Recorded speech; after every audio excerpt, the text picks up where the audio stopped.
about to make some grass-fed filet mignon Yes, baby. with some wild-caught shrimp, baby, on this butter garlic sauce. Yeah, baby. This is beautiful. This is that surf and turf.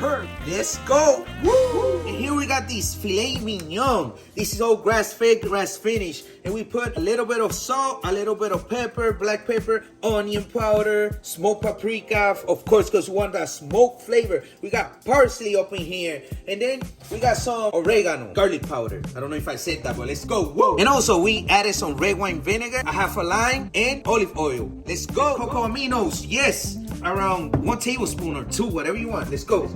And we're gonna start with some butter, some olive oil. We let this filet mignon there marinating for 2 hours. Then we're gonna put on some olive oil and some butter. And we're gonna put whatever is left here on top. We're gonna cook it at least 15 minutes each side, and we're gonna see how it goes. And from there, we're gonna go. Let's go.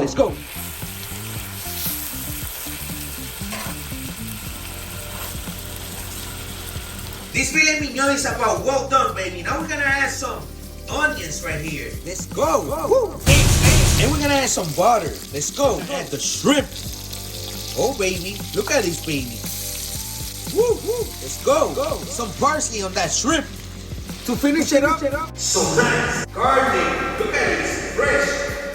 And of course, then you want to add a half a lime on that shrimp. And there you have it, baby. We got the filet mignon here with the shrimp. We got some onions on it, that butter garlic sauce. Oh, baby, look at this. This is beautiful. Oh, man. I'm about to devour this.